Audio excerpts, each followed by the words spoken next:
हर हर महादेव आप सबको। आज हम इस वीडियो के अंदर सुनेंगे बृहस्पतिवार की व्रत कथा। इस कथा को सुनने से हमारी हर एक मनोकामनाएं पूर्ण होती है। तो आइए सुनते हैं इस पावन कथा को। प्राचीन समय की बात है, एक बड़ा प्रतापी तथा दानी राजा था। वे प्रत्येक गुरुवार को व्रत रखता एवं पूजा करता था। ये उसकी रानी को अच्छा न लगता था। ना वे व्रत करती और ना ही किसी को एक पैसा दान में देती। राजा को भी ऐसा करने से मना किया करती। एक समय की बात है कि राजा शिकार खेलने वन को चले गए। घर पर रानी और दासी थी। उस समय गुरु बृहस्पति साधु का रूप धारण कर राजा के दरवाजे पर भिक्षा मांगने के लिए आए। साधु ने रानी से भिक्षा मांगी तो वे कहने लगी, हे साधु महाराज, मैं इस दान और पुण्य से तंग आ गई हूँ। आप कोई ऐसा उपाय बताएं जिससे ये सारा धन नष्ट हो जाए और मैं आराम से रह सकूं। साधु रूपी बृहस्पति देव ने कहा, हे देवी, तुम बड़ी विचित्र हो। संतान और धन से कोई दुखी होता है। अगर तुम्हारे पास धन अधिक है तो इसे शुभ कार्य में लगाओ जिससे तुम्हारे दोनों लोग सुधरें। परंतु साधु की इन बातों से रानी खुश नहीं हुई। उसने कहा, मुझे ऐसे धन की आवश्यकता नहीं जिससे मैं दान दूं तथा जिसको संभालने में ही मेरा सारा समय नष्ट हो जाए। साधु ने कहा, यदि तुम्हारी ऐसी इच्छा है तो जैसा मैं तुम्हें बताता हूँ तुम वैसा ही करना। बृहस्पति के दिन तुम घर को गोबर से लीपना, अपने केशों को पीली मिट्टी से धोना, केशों को धोते समय स्नान करना, राजा से हजामत बनाने को कहना, भोजन में मांस मदिरा खाना, कपड़ा धोबी के यहाँ धुलने डालना। इस प्रकार 7 बृहस्पतिवार करने से तुम्हारा समस्त धन नष्ट हो जाएगा। इतना कहकर साधु बृहस्पति देव अंतर्ध्यान हो गए। साधु को कहे अनुसार रानी को केवल 3 बृहस्पतिवार ही बीते थे कि उसकी समस्त धन संपत्ति नष्ट हो गई। भोजन के लिए परिवार तरसने लगा। एक दिन राजा रानी से बोला, हे रानी, तुम यही रहो, मैं दूसरे देश को जाता हूँ क्योंकि यहाँ पर मुझे सभी जानते हैं, इसीलिए मैं कोई छोटा कार्य नहीं कर सकता। ऐसा कहकर राजा परदेश चला गया। वहाँ वे जंगल से लकड़ी काट कर लाता और शहर में बेचता। इस तरह वे अपना जीवन व्यतीत करने लगा। इधर राजा के बिना रानी और दासी दुखी रहने लगे। एक समय जब रानी और दासियों को 7 दिन भोजन के बिना रहना पड़ा तो रानी ने अपनी दासी से कहा, हे दासी, पास ही के नगर में मेरी बहन रहती है। वे बड़ी धनवान है, तू उसके पास जा और कुछ ले आ ताकि थोड़ा समय गुजर बसर जाए। दासी रानी की बहन के पास गई। उस दिन बृहस्पतिवार था। रानी की बहन उस समय बृहस्पति की कथा सुन रही थी। दासी ने रानी की बहन को अपनी सारा संदेश दिया, लेकिन रानी की बहन ने कोई उत्तर नहीं दिया। जब दासी को रानी की बहन से कोई उत्तर नहीं मिला तो वे बड़ी दुखी हुई। उसे क्रोध भी आया। दासी ने वापस आकर रानी को सारी बात बता दी। ये सुनकर रानी ने अपने वाग्य को कोसा। उधर रानी की बहन ने सोचा कि मेरी बहन की दासी आई थी, परंतु मैं उससे नहीं बोली, इससे वे बहुत दुखी हुई होगी।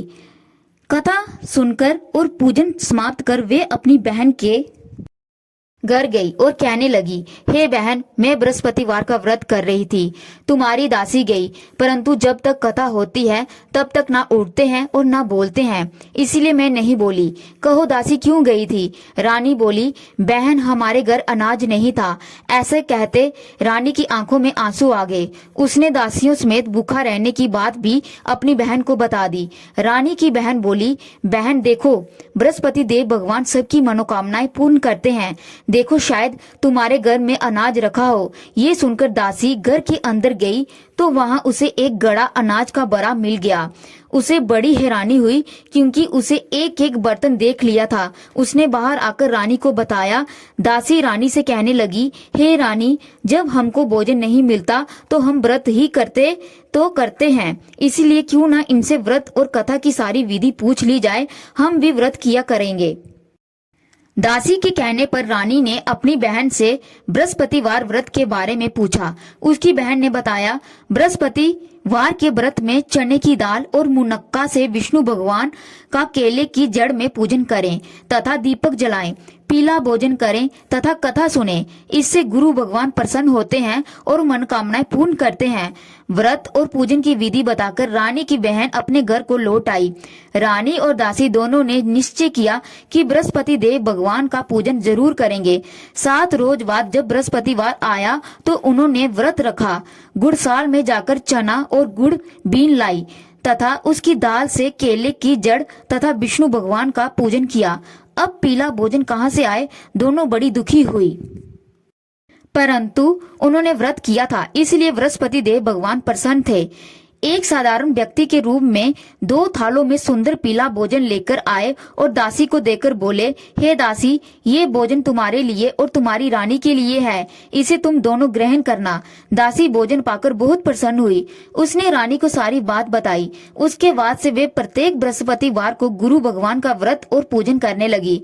बृहस्पति भगवान की कृपा से उनके पास धन हो गया, परंतु रानी फिर पहले की तरह आलस्य करने लगी।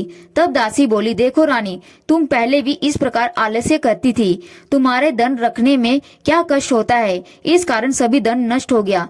अब गुरु भगवान की कृपा से धन मिला है तो फिर तुम्हें आलस्य होता है। बड़ी मुसीबत के बाद हमने ये धन पाया है, इसलिए हमें दान पुण्य करना चाहिए। अब तुम भूखे मनुष्य को भोजन कराओ, प्याऊ लगवाओ, ब्राह्मणों को दान दो, कुआं प्याऊ लगवाओ, ब्राह्मणों को दान दो, कुआं तालाब बावड़ी आदि का निर्माण कराओ, मंदिर पाठशाला बनवाकर ज्ञान दो, कुंवारी कन्या का विवाह करवाओ, अर्थात धन को शुभ कार्यों में खर्च करो, जिससे तुम्हारे कुल का यश बढ़ेगा और तुम्हें स्वर्ग प्राप्त होगा और पितर भी प्रसन्न होंगे।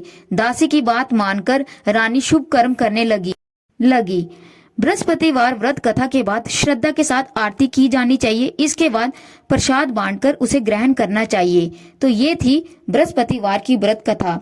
इस कथा को सुनने से हमें हर एक मनोकामनाएं पूर्ण होती है और घर में सुख समृद्धि का वास होता है। अगर आपको वीडियो अच्छा लगा हो तो वीडियो को लाइक कर दें और चैनल को सब्सक्राइब कर दें। हर हर महादेव।